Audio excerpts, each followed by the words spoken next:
นี่กะมาพ่อไอ้แก้วกำลังมาแต่สอนเนาะพี่น้องเนาะกำลังมาแต่สอนบ่อนนะได้อยู่บ่เลยได้พอกินโอ้ได้หลายเติบพี่น้องเอ้ยพอดีอุหนึ่งเนาะอุใบเนาะอุใส่น้ำซีนหลายเนี่ยพี่น้องได้เนาะแต่กุ้งเนาะแล้วก็ไผ่แน่นี่ฮะเขาน้องเบยเขาโอ้น้องเบยกับไปโอ้คือสิดุแถบเพิ่นมื้อนี่เนาะเอ้าพี่น้องเอ้ยงูมาทางนี่วันกับล่างถ้วยล่างซ้ำเนาะไปซื้อผ้าบัตรเนาะเอ้าไปเบิ่งก่อนพี่น้องเอ้ยในงบจำนวนนั้นเงินของทางแม่แก้วเนาะพี่น้องเพิ่นก็โทรมาหาบ่ล่ะเนาะเพิ่นบอกว่าให้ปลุกไว้อันยันมันถึกแดดถึกฝนเพิ่นว่าปลุกไม้ไว้ก่อนลูกเพิ่นโอ้ยขอบบุญขอบคุณเพิ่นไทยแม่จูยังก็มีฮะจูก็มีไว้ยังนะพอยังนะทูยานทูทูบอ๋อทูบจุดยุงค่ะมีมีเชียวอ๋อ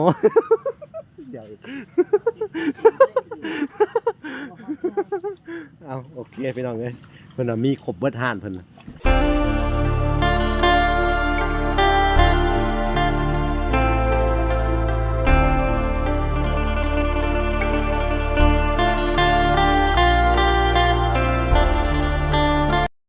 เอาโอเคนะทุกคนกราบสบายดีพ่อแม่พี่น้องเบิดสุขุสุคนเนาะ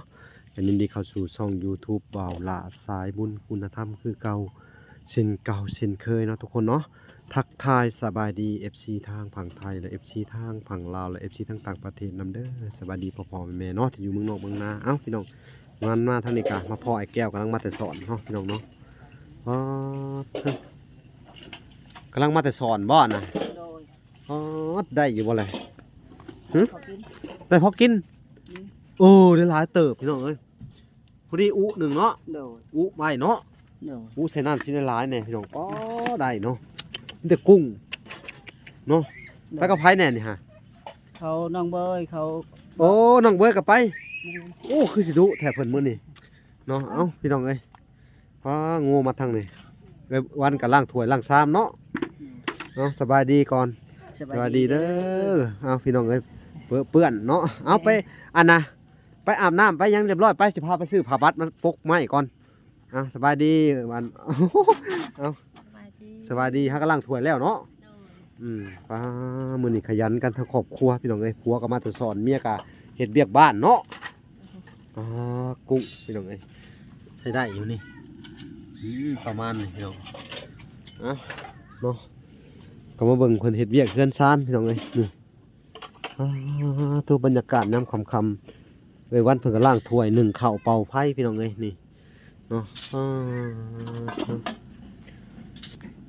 าะกะเป็นกิจวัตรประจำวันพี่น้องเอ้ยเวียกบ้านเนาะ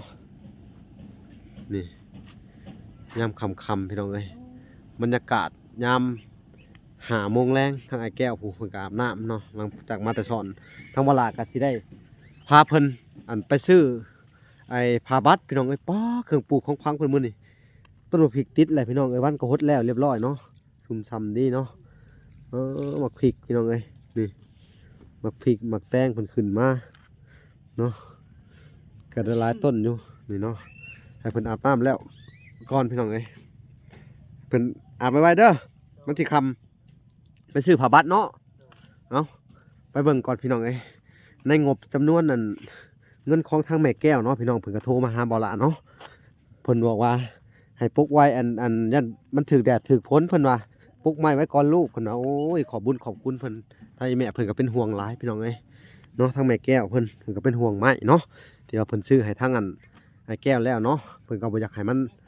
ตากแดดตากฝนเพิ่นว่าเนาะก็ต้องขอบบุญขอบคุณเพิ่นเด้อทางแม่แก้วเนาะทางแม่ทอนแก้วว่าซั่นซะพี่น้องเอ้ยเนาะเพราะว่าถ้าบ่มีงบเพิ่นเนาะก็คงสิบ่มีไม้แบบนี้เนาะพี่น้องเนาะก็ต้องขอบบุญขอบคุณทางแม่แก้วเพิ่นพี่น้องเอ้ยเนาะรู้สึกว่ามันสิบ่ฮู้ว่าเพิ่นวางไว้จังได๋เนาะพี่น้องเนาะทางนี้คือเตี้ยลงเนาะนี่อยากให้เพิ่นนุ้นไม้ขึ้นอีกเนาะไอ้แก้วตัวนี้คือบ่นุ้นให้มันเสมอกันเลยไม้อย่ามันกงเอามาหาแนวนุ้นก่อนจะไปซื้อถ่ายผ้าถ่ายแพรไว้เด้อเพราะยันไม้กงเด้ จังหวะถ้าได้แป้นได้หยังมาแล้วก็สิเอาสั่งตีนเสาอีกสิโทรไปสั่งตีนเสาพี่น้องเอ้ยเนาะตีนเสาเสร็จกับพอได้ย่อเดี๋ยวต้องหาสั่งก่อนเนาะทำในราคาสั่งเพิ่นเฮ็ดเท่าไหร่เนาะพี่น้องเอ้ยโอ้ยนี่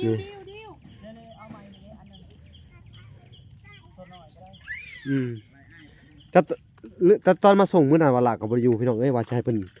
ติห้องสุดๆปลายพี่มันจังบ่กงปานใดเนาะเอาอันหนึ่งมาก็ได้ เอาอันหนึงแล้วเอาตัวน้อยแล้วเช็ดอย่างบักใหญ่ค่ะ เอาตัวน้อยมาก็ได้ ตัวน้อยนะ เขาบ่อยากให้ปลามันกงเลยจับขึ้นได้บ่ลองย่อขึ้นนิดหนึ่งดูเออลองย่อขึ้นทีละอันดูโอ้หนักอยู่เลยเนาะเอาไม้สำนันแหล่งงัดเอาไปก็ได้งัดทีละหน่อยงัดได้ว่า2 คนผัวเมียมันจากกงนิดนึงอันนี้โอ้ยันเป็นไม้หมอดเนาะพี่น้องเนาะ นั่นแหละไอ้อย่างประธานนั้นหมดอันนั้นเจาะแล้ว โอ้ยันไม้หมอกเสร็จเลยเนี่ยนี่ถ้าหมอกเขาเลยพี่น้องเอ้ยไม่หมอกบ่หรือเรื่องใดได้เข้าไปรู้ว่าสิย่อซอยนี่ มาถูก ย่อข้างหนึ่งได้เข้ามาอีกได้เข้ามาอีกเอาข้างหนึ่งย่อขึ้นพอแล้วอย่าไปเตะมันแล้วนี่เตะพี่น้องทางบลาก็จะได้เอาอันผ้าบัตรก่อนพี่น้องเอ้ยเฮ็ดตามจุดประสงค์ของทางผู้ใหญ่เพิ่นพี่น้องเอ้ยเนาะทางแม่แก้วเพิ่นก็ให้บลาซื้ออันเป็นอันผ้าบัตรพี่น้องเอ้ยมาปกเนาะไม่เป็นนี่บางเทื่อนี่เฮาไม่เป็นนี่เพิ่นอยากตกหมอกแล้วถ้าเฮาบ่อนน่ะเนาะแต่มันสิมีอันน่ะพี่น้องเอ้ยมันสิมีหมอกเนาะมาเจาะไม้เนาะถ้าเขาปล่อยมันแห้งมันอันตากแดดนี่ก็โอเคคือกันนะจ๊ะเนาะดูอันใดหักมันไม่แก่นอยู่มันก็บ่เป็นหยังดอกเนาะมันกินหมอกมันซื่อเนาะพี่น้องเอ้ยคักกะลีบาทนี่มื้อนี้รู้สึกว่าไม้สิมาอีกเนาะมาอีกล็อตนึงพี่น้องเอ้ยเวลาก็จะจ่ายเงินในส่วนของทางอันแม่สิวิวันพี่น้องเอ้ยเนาะแล้วก็สิได้อันซื้อมองให้เด้อมื้ออื่นพาจะไปซื้อมองอีกด้านหนึ่งทางแม่สิวิวันเพิ่นว่าอยากสนับสนุนเจ้าซื้อมองแต่อันมื้อนี้ก็สิเอางบของทางแม่แก้วก่อนเนาะแม่ถอนแก้วไปซื้ออันไอ้ผ้าบัตรเนาะผ้าบัตรมาปกไปเฮาย่างไปปะหรือว่าจะเคี่ยวถีบบ่อยากได้ถล่มแล้วก็ฮะอยากได้ถล่ม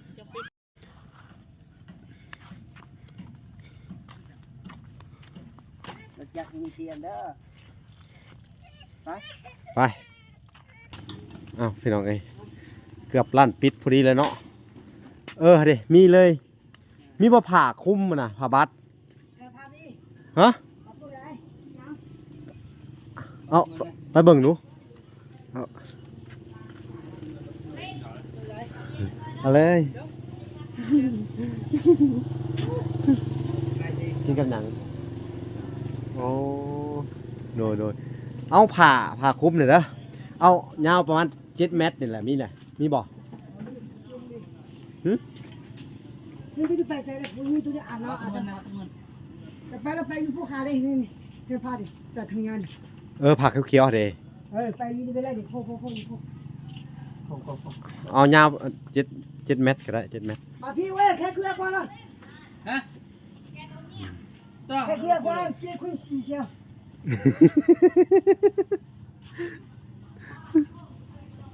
เป็นตาหัวตลอดเจ๊มัน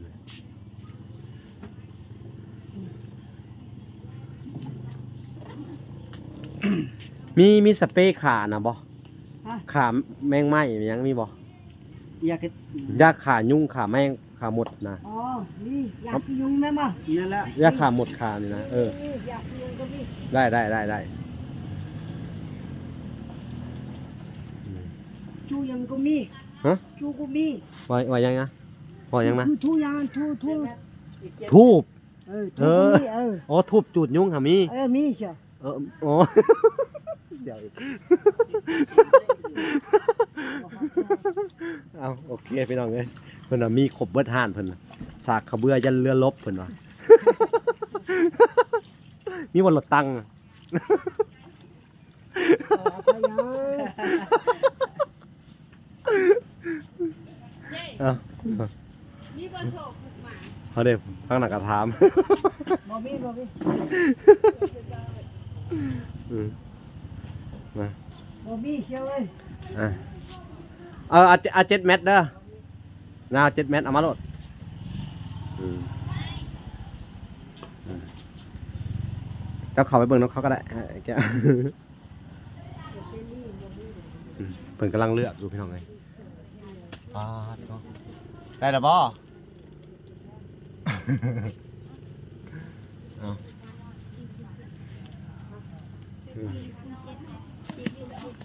4 x 7โอเคเท่าไหร่นี่ ดูดิเสียสิสิ อ๋อใช่สิมันคือแพงกว่า ฮะ ฮะ แพงเชียวเอ้ย แพงอีก อ๋อรถทำอะไรบ่นี่ เสีย30ก็แล้วรู้10,000 โอเคถ้าชิดแล้วเอาสเปรย์มาอันหนึ่ง เอ้ยเอาตัวยาสียุง อ่า 45ก็มี35ก็มี เอา35 เอา35 อ่า ตัว30ก็แล้วรู้ให้เจ้า โอเค เสีย 30 คุส โอเค ถึงที่เยี่ยมเออ thank you แล้วเขาจะจ่ายกันเนาะกับจำนวนของผ่าบัตรเนาะพี่น้องเนาะกับใช้งบของทางอันแม่ถอนแก้วพี่น้องเอ้ยเนาะก็ต้องขอบคุณทางแม่ถอนแก้วเพิ่นก็เป็นห่วงเรื่องใหม่เนาะเป็นยันใหม่เจ้าอันน่ะอันมันดอกเนาะ100,000เดี๋ยว โอ้มือดีแรงนี่เนี่ย ๆ เลยยาวฟ้าโทษสร้างสังปี 200,000 ขอบใจหลายๆตั้งคือ เออ ขอบใจเด้อ โดยเอาขอบใจ ข กั อน บใจหลายๆเด้อขอบใจหลายๆคือตั้ง โดยโอ้เกือบปิดเนาะเกือบหันปิดจังโมงนี่ สร้างสังปี ฮะ ไปมึงเก้ามึงเนี่ย โอ้ดึกบ่ได้เปิดเนาะดึกเนาะ เออ ไป9 โมง โอ้สามปี โอ้ดีเออ สามปี เอาขอบใจเด้อ ขอบใจหลายๆ กลับก่อน โอเคพี่น้องเอ้ยทำเวลาก็สิได้กลับก่อนเนาะ โอเค ลุย เดี๋ยวมือกล้องสิเล่นน้ำหลังเพิ่น ไปเดี๋ยวรถเจ้าสีกงฮักค่ะเอาพี่น้องเอ้ย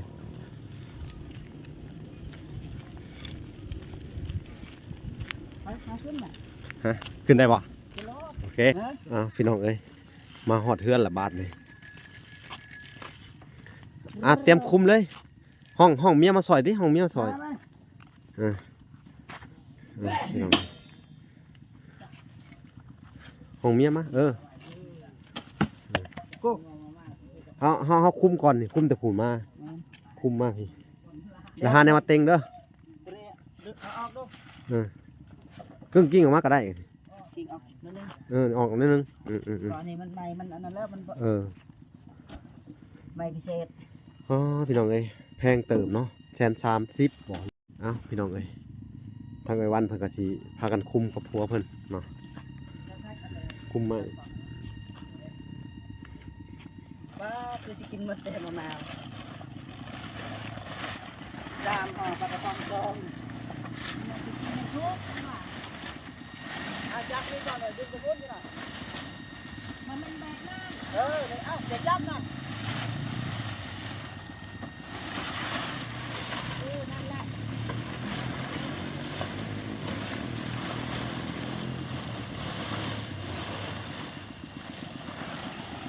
โอเคโอ้ใหญ่ขนาดเนาะอันนี้มาติ้งไว้เด้อกดไว้เอาถอนไม้หน่อยมาติ้งไว้อย่าพลาดใช้แห้งผ่าคุ้มมันสิทะลุจิกข้างหนึ่งยุดบัดนี่ยุดฉีดสเปรย์เข้าไปฉีดสเปรย์ไหลเข้าไปเบิดฉีดหลายๆโหลดฉีดพ่นเข้าไปแกะเขย่าก่อน แมลงเขาไล่ยุงแล้วแมลง หมดแล้วเขาว่าฉีดแต่ไม้นี่แหละในยุ่งกัน ยุงหมดแมลงต่าง นี่ฉีดพ่นเข้าไปนี่ฉีดพ่นเข้าไปแล้วนี่ไหลตามมันนี่นี่บ่นี่มันมีม้อยมันมีหมอกไหลเข้าไปนี่ไหลทุกซอกก่อนพอไหลฉีดไปช่วงไว้ออกก่อน สีดพ่นน้ำไม้อ่ะแล้วก็สีดฉละสีดลายๆไว้ฉละ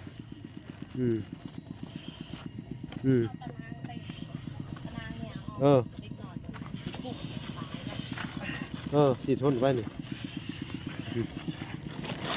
สีดพ่นไว้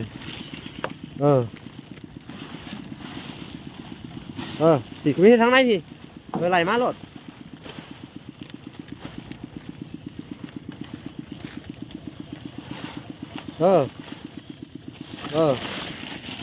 อย่าว่ามาพังนี่บัดนี้มาปกพังนี่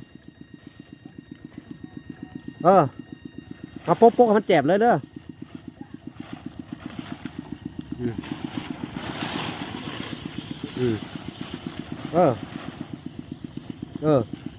เขย่านั่นไงเนาะพอบัดนี้มือหนึ่งฉีดใหม่ชาร์จ4 มือหนึ่งฉีดใหม่มาจิกเลยแก้วจิกหยัดเข้าไปเลยจิกหยัดเข้าไปเลยหยัดเข้าไปหยัดเข้าพื้นแหละห่อมันไว้หยัดเข้าพื้นเลยนั่นแหละ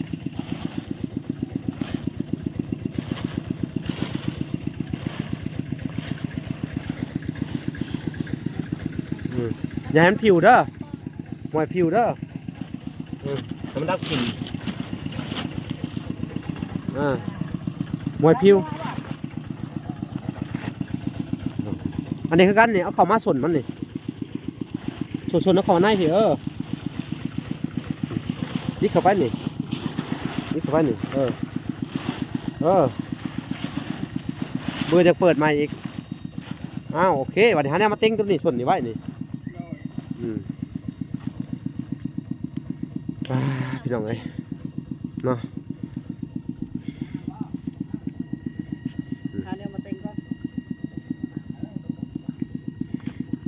อันนี้มาเต้งส่วนตัวนี้ไว้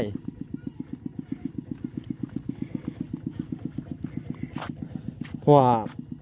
ถ้าเกิดว่าโดนแดดโดนฝนมันจะมีเคยเนาะตัวหมอกมันจะมากินไม้พอไม้มันเป็นไม้พี่น้องเอ้ยมันก็ต้องฉีดพ่นยาก่อนให้ตัวหมอกมันตาย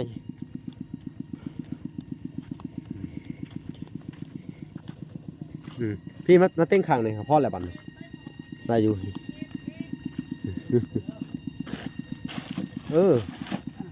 โอเคอันนี้แล้วเลยเนาะก็ถือว่าทั้งแม่แก้วเพิ่นเป็นห่วงเด้อเป็นห่วงทั้งไม้ที่ว่าเพิ่นซื้อมาให้แหละเพิ่นก็เลยออกทุนซื้ออันนี้อีกทั้งผ่าบัตรอีกเนาะไปทางเฮือนเจ้าพุ่นแหละไปเบิ่งว่าเห็นยังจะได้ขอบคุณคนเด้อหมูยังสิตอบบุญแทนคุณเนาะทั้งครอบครัวบ่แก้วแหละก็วันกับหมูยังพี่น้องสิตอบบุญแทนคุณเนาะจะเฮ็ดจังใดขอบคุณเป็นคนทุกข์คนยากพี่น้องค่ะเพิ่นช่วยก็ดีใจเนาะดีใจอยู่บ่ดีใจเพิ่นก็เป็นห่วงนะฮะได้ไม้มาก็ยังบ่มีผ้าคลุมอีกเนาะเพื่อสิรองงบประมาณการเฮ็ดเฮือนเฮ็ดซ่านเพิ่นอีกเนาะเขากำลังสิสุกเนาะพอดีมื้อนี้ได้ยังกินมื้อนี้เสียยังกินมื้อนี้ก็ทอดเคียดแห้งโดยก็ได้กุ้งมาไปสอนเมื่อกี้ขวกกุ้งเนาะโอ้คักเมนูตอนแรงเนาะพี่น้องขวกกุ้งทอดเคียดแห้งมื้อนี้รู้สึกว่าอาหารการกินหลายเด้พี่น้องเพิ่นไปหามาปลากระป๋องเกิดตกใจว่าอีหยังเอาน้ำมากินด้วยบ่แก้วคือมาห่อนพี่น้องบ้านห่อนนาลีจนสิตายเจ้าพ้นที่ตกใหม่อีกรอบหนึ่งเนาะอันนี้บ่จอกกินน้ำจ้ะตัวนั่นแหละบ่จอกก็มีนะกินแบบใหม่พี่น้องบ้านเป็นเบาหน่อยกินก็กินกันขัดอยู่น้ำแข็งคนซื้อบ่น้อยว่าซื้อมาเนี่ย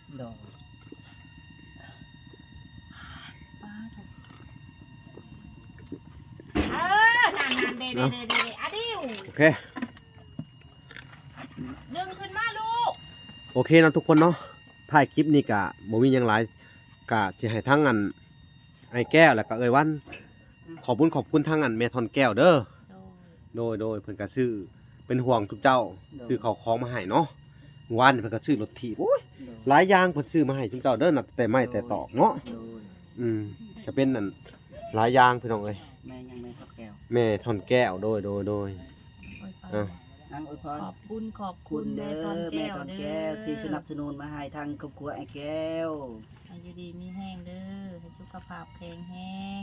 โด ความ ย เจ็บอย่าได้ความไข้อย่าให้มีเด้อ สาธุ โดยเอ้าพี่น้องเอ้ยถ่ายคลิปกับผมมีหยังหลายเนาะ โดย ก็ขอบคุณผู้ใหญ่ใจดีทุกท่านเนาะ โดย โดย บ่ว่าจะเอ่ยชื่อแน่โดยเอ่ยชื่อแน่บ่เอ่ยชื่อแน่เนาะ โดย กะมื้อเว้นนี่กะทางอันแม่ตู้ USA เด้อ โดย ที่ว่าทุกเจ้าได้แยงเนาะเป็นได้ไปสอนป้านแยงของแม่ตู้ USA สอนม่วนอยู่บ่แก้ว โดย คักบ่ โดย ป้านนี่ถือขนาดบ่ โดย เขาแต่มันมีเนาะ โดย กวดเรียบเลยแมันบ่ โดย ป้า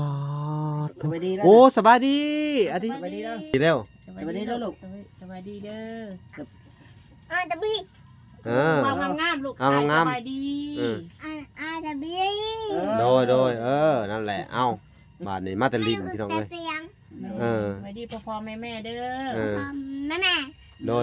งามๆลูกงาม เออ ๆพ่อๆแม่ๆเด้อ พอแม่แม่ โดยอ่ะพี่น้องเอ้ยกะเพิ่นมาแต่ลินเนาะกะว่าอยากกินต้มมาม่าเนาะ มาสิไปตักขายมั้ง เอาไปตักมาม่ามาให้เพิ่นกินบาดนี้พี่น้องเอ้ยลวกมาม่าอะไรเนาะกะบ่มีหยังพี่น้องเอ้ยทั้งบ่ล่ะกะดีมกดีใจแทนเพิ่นเนาะที่มีทั้งอันผู้ใหญ่หลายๆท่านเนาะที่ก็ยื่นมือเข้ามาช่วยเหลือทางไอ้แก้วเนาะบ่ว่าจะเป็นอันทางเมืองนอกทางอันหลายๆหมู่หลายๆบอนเนาะบ่ว่าจะเป็นทางฝั่งไทยทางลาวทางอันต่างประเทศพี่น้องเอ้ยหลายๆหมู่หลายๆบอนเนาะดีใจเนาะ กะ คือว่าล่ะถามนั่นแหละเรื่องแยงเนาะแยงเพิ่นกะใส่ดีเพิ่นว่าโอเคเนาะกะเป็นคอมเมตู้เด้อเป็นคอมเมตู้ USA เพิ่นก็ช่วยเหลือซุเจ้าไว้อันบ่ว่าจะเป็นมองเป็นเสื้อผ้าหน้าแพรอิหยังหลายๆอย่างเนาะเมื่อวานนี่ก็เป็นทั้งแม่ถอนแก้วแหละชื่อรถชื่อหยังเนาะแล้วมื้อนี้ก็เพิ่นก็เป็นห่วงแล้วก็จะน้อยสิมาแจ้งข่าวดีอีกเด้อคลิปหนึงนั่นแหละเฮาก็จะมาแจ้งข่าวดีซุเพิ่นพี่น้องเอ้ยเนาะอีกรอบหนึงเนาะดีใจบ่สิมีข่าวดีอีก ดีใจ คือมีแต่ข่าวดีเข้ามาเรื่อยๆเนาะอ๋ออัน ดี ดี ใจ ใจเนาะ โดย ที่ว่ามีคนเข้ามาซอยเนาะ โดย โดยก็คือว่าแหละเนาะเฮามันทุกข์ยากเฮาบ่เคยได้เนาะ โดย ถ้ามีคนเข้ามาซอยเหลือก็แฮงดีใจ ดีใจ ดีใจสุดขีดให้ก็เอาบ่ให้ก็บ่ บ่ ว่าเนาะ โดย จักสิว่าจังไดพี่น้องเอ้ยเนาะก็ FC หรือว่าผู้ใหญ่ใจดีทุกท่านที่มาช่วยทางอันไอ้แก้วเด้อว่าจะเป็นพ่อๆแม่ๆทั้งเมืองนอกเมืองนาพี่น้องเอ้ยและอันหลายๆคู่หลายๆคนหลายๆช่องเนาะมาถ่าย ที่มามอบอัน ตักน้ำ เงินคำให้เนาะบ่ว่าจะเป็นช่องสาวบุญช่องเบาพรช่องเบาน้อยช่องอันเบาแสนแล้วก็ช่องเบาสัญญาหลายๆช่องพี่น้องเอ้ยเนาะที่บ่ได้เอ่ยชื่อเนาะแล้วก็ผู้ใหญ่ใจดีทุกท่านมีฮู้แน่บ่ฮู้แน่เนาะก็มีแต่ขอบคุณเนาะที่มาสนับสนุนหรือว่ามาช่วยกันสร้างเรือนสร้างซ่านให้ทั้งไอ้แก้วนี่แหละเนาะหลายๆท่านเนาะพี่น้องเอ้ยทางเวลาก็บ่ฮู้ดอกเนาะเวลาก็ฮู้แต่ทั้งอันผู้ใหญ่ทั้งบ่ละเนาะก็ต้องผู้ใหญ่ทั้งบ่ละก็เพิ่นก็เป็นห่วงเนาะบ่ว่าจะเป็นแม่ถอนแก้วก็คือมื้อนี้แหละเนาะเพิ่นก็ได้เอามอบอันเงินผางมาไว้ทางบ่ละเด้อเพิ่นว่าจำเป็นตัวใดก็ซื้อเพิ่นว่าเนาะทางแม่ถอนแก้วเพิ่นก็ให้ใช้เงินเหล่านี้แหละเด้อมาอันซอยเหลือในยามจำเป็นเพิ่นว่าเนาะพี่น้องเอ้ยก็การใช้ชีวิตประจำวันของเพิ่นนี่แหละพี่น้องเอ้ยเนาะเข้าของต่างๆนานาเป็นไม้เป็นตอกอะไรเพิ่นผากมาอันให้มาเมียนให้เวลาซื้อให้เด้อเอาโอเคพี่น้องเอ้ยคลิปนี้ก็บ่มีหยังหลายเวลาที่ได้จบก่อนเนาะบรรยากาศยามค่ำบ่จักเสียงแมลงแมงไม้ห้องยั่วๆเงียพี่น้องเอ้ยเนาะอันนี้น่าจะเป็นแมงหยังมาสู่เจ้าห้องนี่ จักรจันทร์ใหญ่ แมงตะโอดเด้ ไม่ตลอด แมงตะโอดมันห้องโอ้เนาะ โดย บ้านเจ้าห้องแมงหยัง จักรจันทร์ใหญ่ จักรจันทร์ใหญ่ โดย จักรจันทร์ยักษ์พี่น้อง เตรี เอ้ ย ย มตะก่อย ตัวใหญ่บ่ ใหญ่เด้ ทำใด ที่ใหญ่เท่านี้นะ ฮะสำแขนนี่ บ่ถือ หน่อยหลุดอันนี้นิดนึง ลูกแขน ลูกแขนเล็กน้อย ใหญ่เด้จักรยานอัน เอ นี้ อ ใหญ่เลย อันแมงตะโอดได้เนี่ยเขาเอิ้น แม่น แมงตะโอด มาถ้าเราลุมห้องเด้อ ปนตัวเดียวก็พอกินแล้ว ว้าวลี โอ้เจ้าชิเวาอีหยังเท้าแขนเฮ็ดคดีเนาะ อืม มันก็ใหญ่อันนี้เดี๋ยวเจ้ายังบ่เห็น ชิว่าเห็นยังไง เอามาให้เบิ่งกันเด้ออยากเห็นแบบแต่ไหนเด้อ เอาบ่ได้ที่มันอยู่ เอ้า มันอยู่ชูง อันเสียงโอดๆได้ แม่น อ๋อพี่น้องดำขับบ้านเลยมันห้อง ก็พังมันห้องกว่า เขาว่าแม่งอันนี้ห้องแหละพ้นจะบ่ค่อยตกบ่หรืออะไร บอกยักแล้ว เอ้าพี่น้องกับบ่มีหยังหลายพี่น้องเอ้ยคลิปนี้ถ่ายคลิปกับบ่มีหยังหลายพี่น้องเอ้ยก็สิได้จบคลิปก่อนเนาะเดี๋ยวตรงนี้พอกันใหม่อีกคลิปหน้าเด้อสบายดีเด้อบ๊ายบาย สบายดีลูก